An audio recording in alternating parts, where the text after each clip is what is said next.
കണ്ട്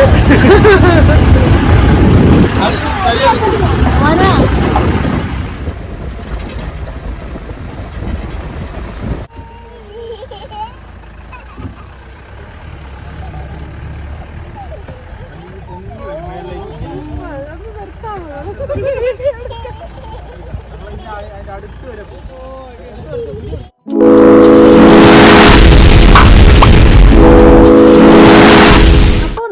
നമ്മുടെ trip start ചെയ്ത് കഴിഞ്ഞു. നമ്മളിപ്പോൾ പൊയ്ക്കൊണ്ടിരിക്കുന്നത് പത്തനംതിട്ട എരുമേലി വഴിയാണ്. റോഡ് നല്ല സൂപ്പർ കംഫർട്ടായിരുന്നു കേട്ടോ. കുട്ടികളും ഞങ്ങളും ഒരുപോലെ എൻജോയ് ചെയ്തൊരു ട്രിപ്പായിരുന്നു അത്. 3 ദിവസം ഞങ്ങൾക്ക് മാക്സിമം സ്പോട്ടുകൾ കവർ ചെയ്യാനും അതുപോലെ ഒട്ടും ടയേർഡ് ആവാതെയും മാക്സിമം എൻജോയ് ചെയ്യാനും പറ്റി. ഈ ഒരു ട്രിപ്പിൻ്റെ പ്ലാനിങ്, അറേഞ്ച്മെൻറ്റ്സ് ആൻഡ് ബുക്കിംഗ് എല്ലാം ചെയ്തത് ഞങ്ങളുടെ ഒരു ഫാമിലി ഫ്രണ്ടാണ്. അവരും ഞങ്ങളോടൊപ്പം ഉണ്ട്. അപ്പോൾ ഞങ്ങൾ സ്റ്റേ ചെയ്തത് സ്പ്രിംഗ്ഡെയിൽ ഹെറിറ്റേജ് പെരിയാറിലുള്ളൊരു റിസോർട്ടിലാണ്. ഫസ്റ്റ് എൻട്രൻസിൽ നമ്മൾ എത്തുമ്പോൾ നമുക്കൊരു നോർമൽ ഫീലിംഗ് മാത്രമായിരുന്നു കേട്ടോ. അതിൻ്റെ ഉള്ളിലേക്ക് ഓരോ സ്റ്റെപ്സ് വയ്ക്കും തോറും അങ്ങ് വിശാലമായിട്ട് കിടക്കുമായിരുന്നു. കണ്ട് തീരാത്ത അത്രയും ഉണ്ടായിരുന്നു. ഭയങ്കര കാം, ക്വയറ്റ് ആൻഡ് റിലാക്സിങ് ആയിട്ടുള്ളൊരു അറ്റ്മോസ്ഫിയർ ആയിരുന്നു നമുക്ക്. അതുപോലെ ഒരു മെയ് മാസത്തിലാണ് ഞങ്ങൾ പോയത്. ഭയങ്കര വർക്കലയൊക്കെ ഭയങ്കര ചൂടുള്ളൊരു ടൈമായിരുന്നു. പക്ഷെ അവിടെ ചെന്നിട്ട് നമുക്ക് വെയിലുണ്ടെങ്കിൽ അങ്ങനെ ഒരു ചൂട് ഫീൽ ചെയ്തിട്ടില്ല.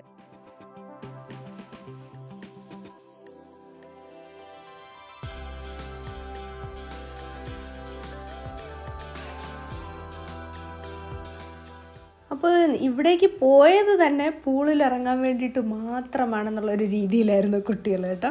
അപ്പോൾ ചെന്ന് ഫസ്റ്റ് ഡേ തന്നെ അവരത് സാധിച്ചെടുത്തു. നമ്മുടെ ഈ ഒരു ഗ്രൂപ്പിൽ സ്വിമ്മിങ് അറിഞ്ഞുകൂടാത്തവരായിരുന്നു കൂടുതൽ. എന്നാലും നമ്മൾ തകർത്തങ്ങ് എൻജോയ് ചെയ്തു. ഈ പൂളിലുള്ള അഭ്യാസ പ്രകടനങ്ങളൊക്കെ കഴിഞ്ഞ് പിന്നെ നമ്മൾ പോയത് റോസ് ഗാർഡൻ എന്ന് പറഞ്ഞൊരു പാർക്കിലാണ്. അത്യാവശ്യം കുട്ടികൾക്ക് എൻജോയ് ചെയ്യാൻ പറ്റുന്നൊരു പാർക്ക്. അങ്ങനെ നമ്മുടെ ഫസ്റ്റ് ഡേ അവസാനിച്ചു. സെക്കൻഡ് ഡേ സ്റ്റാർട്ട് ചെയ്യാൻ പോകുന്നു. അപ്പോൾ ഇന്ന് നമ്മൾ പോയത് ബോട്ട് സഫാരിക്ക് വേണ്ടിയിട്ടാണ്. ഞങ്ങളൊരു 11 മണിയുടെ സഫാരിയാണ് എടുത്തത് കേട്ടോ. ഒരാളിന് 225 രൂപയും 5 വയസ്സിന് മുകളിലുള്ളൊരു കിഡിന് 75 രൂപയുമായിരുന്നു. അങ്ങനെ നമ്മുടെ കാത്തിരിപ്പിന് വിരാമം ഇട്ടുകൊണ്ട് ഫസ്റ്റ് ട്രിപ്പിന് പോയ ബോട്ടുകളെല്ലാം തിരിച്ചെത്തി കേട്ടോ. ഫസ്റ്റ് ബോട്ടിൽ കയറാൻ വേണ്ടിയിട്ട് ഒരു വൻ ഇടി തന്നെയായിരുന്നു. ഇത്രയും അധികം ആളുകൾ ആ ഒരു വെയിറ്റിംഗ് ഏരിയയിലുണ്ടെന്ന് അപ്പോഴാണ് മനസ്സിലായത്. പിന്നെ കുട്ടികളുണ്ടായിരുന്ന കാരണം ഞങ്ങൾ ഒരുപാട് പിറകിലായിപ്പോയി. ബോട്ടിൽ കയറാനായിട്ട് അത് കാരണം ലാസ്റ്റ് ആയിപ്പോകുമല്ലോ എന്നുള്ളൊരു വിഷമത്തിലായിരുന്നു ഞാൻ. പക്ഷെ അവിടെ ചെന്നപ്പോഴാണ് കാര്യം അറിയുന്നത്. നമ്മൾ എടുത്ത ടിക്കറ്റിൽ നമ്പർ വൈസിലാണ്. അപ്പോൾ അതുകൊണ്ട് അവർ നമുക്ക് അലോക്കേറ്റ് ചെയ്ത് തരുന്ന സീറ്റ് അവിടെ തന്നെ ഉണ്ടാകും. അങ്ങനെ അവസാനം ഞങ്ങൾക്ക് കിട്ടിയ ബോട്ടിൽ കയറി ഞങ്ങൾ യാത്ര തുടങ്ങി.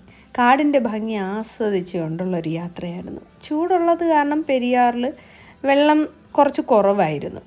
പിന്നെ മ്ലാവ്, മങ്കീസ് ഇതിനെയൊക്കെ മാത്രമേ നമുക്ക് കാണാൻ കഴിഞ്ഞുള്ളൂ. നമ്മൾ പ്രതീക്ഷിച്ച അത്ര ഉള്ളൊരു സൈറ്റിംഗ് ഒന്നും കിട്ടിയിട്ടുണ്ടായിരുന്നില്ല. അപ്പോൾ ഉച്ചയ്ക്ക് മുമ്പ് തന്നെ സഫാരി കഴിഞ്ഞ് തിരിച്ചെത്തി. അടുത്തത് നമ്മൾ പോയത് എലിഫൻറ്റ് സഫാരിക്ക് വേണ്ടിയിട്ടാണ്. ഇവിടെ ഒരുപാട് ആനകളുണ്ടായിരുന്നു, പിടിയാനകളായിരുന്നു. പിന്നെ പെർ ഹെഡിന് 500 വെച്ചിട്ടാണ് ഇവിടെ ചാർജ് വരുന്നത്. ഒരു 20 മിനിറ്റ്സ് എലിഫൻറ്റ് സഫാരി ഉണ്ടാവും. അപ്പോൾ അങ്ങനെ നമ്മുടെ സെക്കൻഡ് ഡേ അവസാനിച്ചു. തേർഡ് ഡേ സ്റ്റാർട്ട് ചെയ്യുകയാണ്. ഈ 3 ദിവസം കമ്പയർ ചെയ്താൽ നമ്മൾ ഏറ്റവും എൻജോയ് ചെയ്തൊരു ഡേ ആയിരുന്നു ഈ തേർഡ് ഡേ. അപ്പോൾ ഇന്ന് നമ്മൾ പ്ലാൻ ചെയ്തിരിക്കുന്നത് ജീപ്പ് സഫാരിയാണ്. നമ്മൾ രാവിലെ 5:30 തന്നെ സ്റ്റാർട്ട് ചെയ്തു. തേയിലത്തോട്ടങ്ങളുടെയും കാടിൻ്റെയൊക്കെ നടുവിലൂടെയുള്ളൊരു യാത്ര. എൻ്റെ അമ്മോ സൂപ്പറായിരുന്നു. ഞാൻ പറഞ്ഞല്ലോ കറക്റ്റ് 5:30 തന്നെ നമ്മൾ സ്റ്റാർട്ട് ചെയ്തു. അതായത് സൂര്യൻ ഉദിക്കുന്നതിന് മുന്നേ. അതുകൊണ്ട് തന്നെ അതിമനോഹരമായ കാഴ്ചകളായിരുന്നു ഞങ്ങളവിടെ കാത്തിരുന്നത്.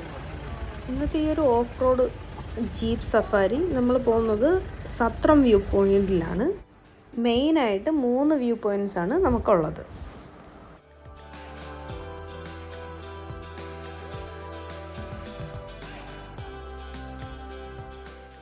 അവിടെ ഉണ്ടായിരുന്ന മറ്റ് ജീപ്പുകളിൽ നിന്നും എല്ലാം വ്യത്യസ്തമായിട്ടുള്ളൊരു ജീപ്പായിരുന്നു. ഫുള്ളായിട്ട് ഓപ്പൺ ചെയ്ത ജീപ്പായിരുന്നു ഞങ്ങളുടേത്.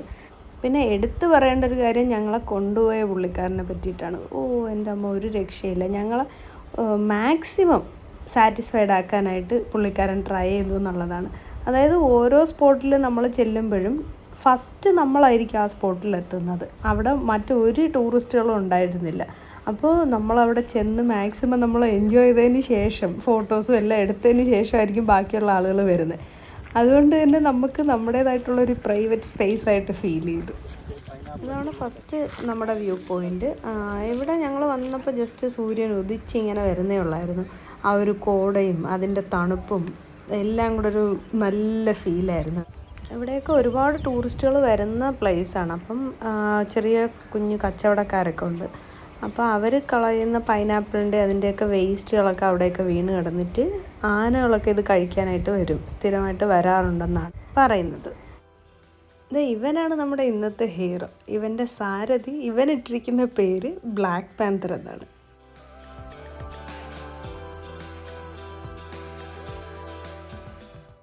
അങ്ങനെ ഒടുവിൽ ഞാൻ എൻ്റെ ആഗ്രഹം സാധിച്ചു. ഇതാണ് നമ്മുടെ ഫുൾ ടീം. അപ്പോൾ സത്രം വ്യൂ പോയിൻ്റ് 2-ലാണ് ഇപ്പോൾ നമ്മൾ നിൽക്കുന്നത്. നമ്മൾ ഈ നിൽക്കുന്ന വ്യൂ പോയിൻറ്റിൽ നിന്ന് നോക്കിക്കഴിഞ്ഞാൽ അങ്ങ് ദൂരെയായിട്ട് പുൽമേട് കാണാനായിട്ട് സാധിക്കും. അവിടെയാണ് മകരജ്യോതി തെളിയുന്നത്. ശബരിമലയിലേക്ക് പോകുന്ന തീർത്ഥാടകർ ഇവിടെയുള്ള ദേവസ്വം ബോർഡിൻ്റെ മുരുകൻ ടെമ്പിളുണ്ട്. അതിന് പരിസരത്ത് ഉള്ള സത്രത്തിൽ തങ്ങിയിട്ടാണ് പുൽമേട് വഴി ശബരിമലയിലേക്ക് പോകുന്നത്. അതുകൊണ്ടാണ് ഈ ഒരു ഏരിയയ്ക്ക് സത്രമെന്ന് പേര് വന്നത്. ഇവിടുത്തെ മനോഹരമായ കാഴ്ചകൾക്ക് വിട പറഞ്ഞു ഞങ്ങൾ അടുത്ത ലൊക്കേഷനിലേക്ക് പോയി. അപ്പോൾ ഈ പോകുന്ന വഴിയിൽ കാണുന്ന ഈ ഓരോ മലകളിലും പുറം ലോകവുമായിട്ട് യാതൊരുവിധ ബന്ധവുമില്ലാത്ത ഒരു കൂട്ടം ആളുകൾ താമസിക്കുന്നുണ്ടെന്നാണ് ഈ പുള്ളിക്കാരൻ പറഞ്ഞത് കേട്ടോ. അപ്പോൾ നമ്മളിതേ ഈ കാണുന്ന ഈ ഒരു മലയിൽ ഒരുപാട് കുടുംബങ്ങളുണ്ട്. അപ്പോൾ അതിൽ ഈ വെട്ടി തെളിച്ചിരിക്കുന്ന കുറച്ച് ഭാഗമുണ്ടല്ലോ, അതവർ കൃഷി ചെയ്യുന്ന സ്ഥലമാണ്. ബാക്കിയുള്ള ഏരിയയിലാണ് അവർ താമസിക്കുന്നത്.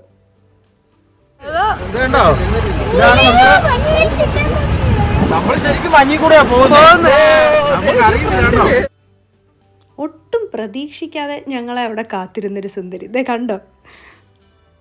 നമുക്ക് അക്ഷരാർത്ഥത്തിൽ ഈ ഒരു സൗന്ദര്യം വർണ്ണിക്കാൻ എനിക്ക് വാക്കുകൾ കിട്ടുന്നില്ല. ഈ ഒരു വീഡിയോയിൽ അതിൻ്റെ ഫുൾ സൗന്ദര്യം പകർത്താനും കഴിഞ്ഞിട്ടില്ല. നമുക്ക് നമ്മുടെ നഗ്ന നേത്രങ്ങൾ കൊണ്ട് അറിഞ്ഞ് അനുഭവിക്കേണ്ട ഒരു കാഴ്ചയാണിത്. എങ്കിൽ മാത്രമേ അതിൻ്റെ ആ ഒരു എക്സ്ട്രീം ബ്യൂട്ടി നമുക്ക് ഫീൽ ചെയ്യാനായിട്ട് പറ്റും. നമ്മൾ ഈ ജീപ്പ് ഓടിക്കുന്ന ആ ചേട്ടനുണ്ടല്ലോ, നമ്മൾ പറയുന്നിടത്തെല്ലാം നിർത്തി നമ്മുടെ ഫുൾ ഒരു കംഫർട്ട് സോണിലായിരുന്നു കൊണ്ടുപോകുന്നത്. അതുകൊണ്ട് തന്നെ പിന്നെ കാണുന്ന ഓരോ കാര്യങ്ങളും പറഞ്ഞു തരുകയും ചെയ്യുന്നുണ്ടായിരുന്നു. അപ്പോൾ ഞങ്ങൾ മാക്സിമം എൻജോയ് ചെയ്തു. ഇത് കണ്ട സന്തോഷത്തിൽ ഞങ്ങൾ വലിയവരും കുട്ടികളും ഒക്കെ എല്ലാം ഒരുപോലെ വിളിയും ബഹളവും. ആ സൗണ്ടൊന്നും ഇതിലെനിക്ക് വെക്കാൻ പറ്റില്ല, അത്ര ബഹളമായിരുന്നു കേട്ടോ. ഞങ്ങൾ ആ പൊക്കോണ്ടിരിക്കുന്ന ആ ഒരു മല ഫുള്ള് കോട ഇങ്ങനെ നിറഞ്ഞു നിൽക്കുമായിരുന്നു. അപ്പോൾ ഞങ്ങൾ പോകുന്നതനുസരിച്ച് ഞങ്ങളുടെ ശരീരത്തിൽ ഇങ്ങനെ മഞ്ഞ് തട്ടിയാണ് പൊയ്ക്കൊണ്ടിരുന്നത്. ഒരു വല്ലാത്തൊരു ഫീല് തന്നെയായിരുന്നു. നമുക്ക് മുന്നോട്ടുള്ള വഴി പോലും കാണാൻ പറ്റുന്നില്ല, അത്ര രീതിയിലുള്ള മഞ്ഞായിരുന്നു. പിന്നെ നമ്മൾ പോയ ദിവസത്തിനൊരു സ്പെഷ്യാലിറ്റി കൂടെ ഉണ്ടായിരുന്നു. എൻ്റെ മോൻ്റെ ബർത്ത്ഡേ ആയിരുന്നു. അപ്പോൾ അവൻ അവിടെ വെച്ചിട്ട് നമ്മളൊരു സർപ്രൈസും കൊടുത്തു. Happy birthday to you, happy birthday to you, happy birthday to you, happy birthday to you. വെള്ളം പോലെയാണ് കണ്ടോ?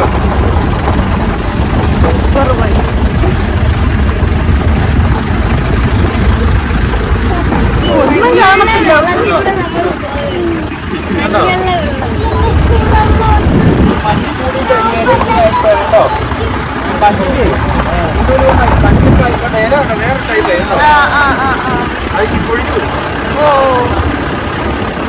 ഇതിപ്പോ ഇട്ടോ, ഇത് ഭയങ്കര മോശം റോഡായിരുന്നു. അങ്ങനെ നമ്മൾ നമ്മുടെ മൂന്നാമത്തെ വ്യൂ പോയിന്റിലെത്തി, സത്രം വ്യൂ പോയിന്റ് 3. അവിടെ നിന്ന് കഴിഞ്ഞാൽ കുറേ കൂടെ നന്നായിട്ട് നമുക്ക് പുൽമേട് കാണാനായിട്ട് പറ്റും. ഇതുവഴിയാണ് ശബരിമലയിലേക്ക് കാട് മാർഗം പോകുന്നത്. നമ്മളിത് ഈ കാണുന്ന ചെറിയ കെട്ടിടങ്ങളില്ലേ, അത് ഗവൺമെൻറ് തന്നെ ഉണ്ടാക്കിയിട്ടുള്ള കോട്ടേജുകളാണ്. നമ്മൾ ഈ നിൽക്കുന്ന മലയ്ക്ക് മറ്റൊരു പ്രത്യേകത കൂടിയുണ്ട് കേട്ടോ. ഈ മലയിലാണ് NCCയുടെ എയർ സ്ട്രിപ്പ് നിർമ്മിച്ചിരിക്കുന്നത്. അപ്പോൾ NCCയുടെ എയർവിങ് കേഡറ്റുകൾക്ക് പരിശീലിപ്പിക്കാൻ വേണ്ടിയിട്ടാണ് ഇത് നിർമ്മിച്ചിരിക്കുന്നത്. ഒരു 1 ടൈം എക്സ്പെരിമെൻ്റൽ ഫ്ലൈറ്റ് ഇവിടെ ഇറങ്ങിയിട്ടുമുണ്ട്. ഇതൊരു 12 ഏക്കേഴ്സിലാണ് നിൽക്കുന്നത്. പിന്നെ ഇപ്പോൾ അതിൻ്റെ കുറേ മെയിൻ്റനൻസ് വർക്കുകളൊക്കെ നടന്നുകൊണ്ടിരിക്കുകയാണ്.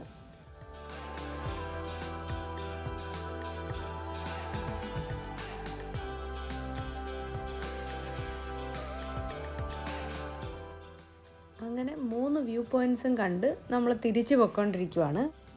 അപ്പോൾ ഈ പോകുന്ന വഴിയിൽ എന്നെ തനിയെ പിടിച്ച് വന്ന് ഒരുപാട് ഫ്രൂട്ട്സ് ഉണ്ടായിരുന്നു. അങ്ങനെ ഞങ്ങൾ അവിടെ ഇറങ്ങി ഒരുപാട് പേരക്കയും അങ്ങനെ ഫ്രൂട്ട്സൊക്കെ കുറേ പിച്ചിയെടുത്ത്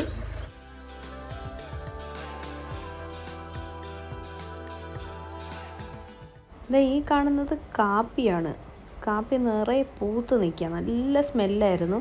വൈറ്റ് പൂക്കളായിരുന്നു അതിൻ്റെത്.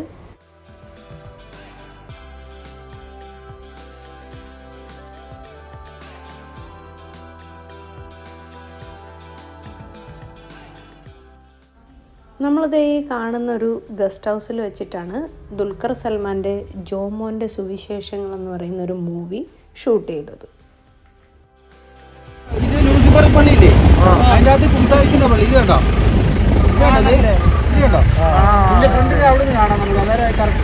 എന്താ പുള്ളിക്കാരൻ പറഞ്ഞതെന്ന് കേട്ടോ? ഞാൻ ഒന്നുകൂടെ പറഞ്ഞുതരാം. നമ്മുടെ ലാലേട്ടൻ്റെ ലൂസിഫറിനകത്തുള്ള ലാലേട്ടൻ വന്നിട്ട് കുമ്പസരിക്കില്ലേ ഡയറക്ടർ ഫാസിലിൻ്റെ അടുത്ത്, ആ പള്ളിയാണിത്. ഈ ചർച്ചിൻ്റെ ഓപ്പോസിറ്റ് സൈഡാണ് നമ്മൾ നേരത്തെ കണ്ട ഗസ്റ്റ് ഹൗസ്. അതിൻ്റെ ബാക്ക് സൈഡിലാണ് ഈ ഒരു വ്യൂ നമുക്ക് കാണാൻ പറ്റുന്നത്.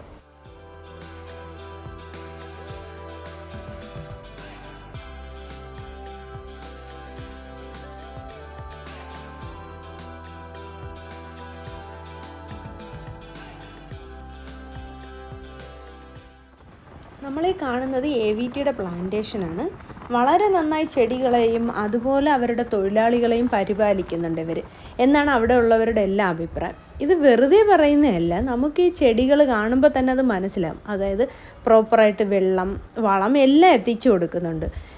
ഇപ്പം നമ്മൾ നോക്കിക്കഴിഞ്ഞാൽ ഊറ്റുണ്ടല്ലോ, മലയിൽ നിന്നുള്ള ഊറ്റൊക്കെ ഇവർ ഹോസ് വഴി വെള്ളം കളക്ട് ചെയ്ത് റിസർവ് ചെയ്യുന്നുണ്ട്. അത് നമുക്ക് പല സ്ഥലത്ത് കാണാനായിട്ട് പറ്റും. കൃഷിയുടെയൊക്കെ ആവശ്യങ്ങൾക്ക് വേണ്ടിയിട്ട് ഈ റിസർവ് ചെയ്ത് വെച്ചിരിക്കുന്ന വെള്ളമാണ് അവർ ഉപയോഗിക്കുന്നത്. പിന്നെ നമുക്കിത് ഇപ്പോൾ കാണുന്ന ഇതെന്ന് പറഞ്ഞാൽ അവരുടെ ഒരു ചെറിയ നഴ്സറിയാണ്. നമ്മൾ ഈ കാണുന്ന പോലല്ല, വളരെ വലിയൊരു പ്ലാന്റേഷനാണ് ഈ AVTയുടേത്. കാരണം ഒരുപാട് നമ്മൾ കവർ ചെയ്ത് പോകുന്ന ആ ഏരിയയിൽ ഫുൾ അവരുടെ പ്ലാന്റേഷൻ എന്നാണ് ഈ പുള്ളിക്കാരൻ പറഞ്ഞത്. മറ്റുള്ള പ്ലാന്റേഷൻസ് നോക്കിക്കഴിഞ്ഞാൽ ഒരുപാടടുത്ത് ഉണങ്ങിക്കരിഞ്ഞ പ്ലാന്റുകളായിരിക്കും നിൽക്കുന്നത്. പക്ഷേ ഇവിടെ അങ്ങനത്തെ ഒരു ഇഷ്യൂവേ നമുക്ക് കാണാനായിട്ട് കഴിയില്ല.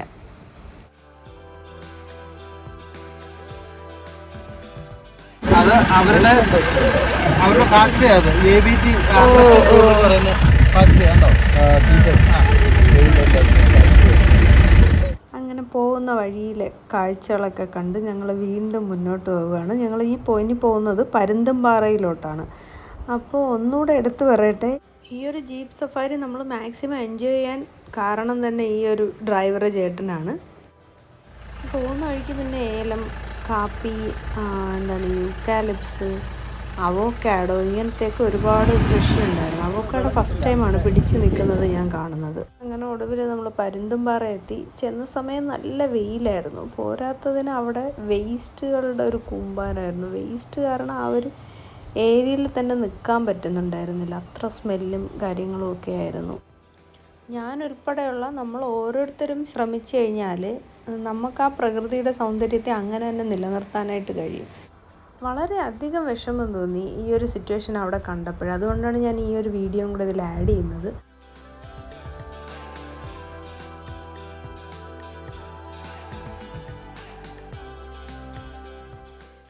അങ്ങനെ ഞങ്ങളെ റിസോർട്ടിൽ ഡ്രോപ്പ് ചെയ്തിട്ട് നമ്മുടെ ബ്ലാക്ക് പാന്തറും അവൻ്റെ സാരഥിയും മറ്റൊരു ടൂറിസ്റ്റുമായിട്ട് യാത്ര തിരിച്ച് മനസ്സില്ലാ മനസ്സോടെ വണ്ടിപ്പെരിയാറിന് യാത്ര പറഞ്ഞ് വരുന്ന വഴി പാഞ്ചാലിമേടും സന്ദർശിച്ചു. അപ്പോൾ നമ്മുടെ ഇന്നത്തെ വീഡിയോ ഇവിടെ അവസാനിക്കുകയാണ്. എല്ലാവർക്കും ഇഷ്ടമായെന്ന് പ്രതീക്ഷിക്കുന്നു. Love you all. Thank you for watching.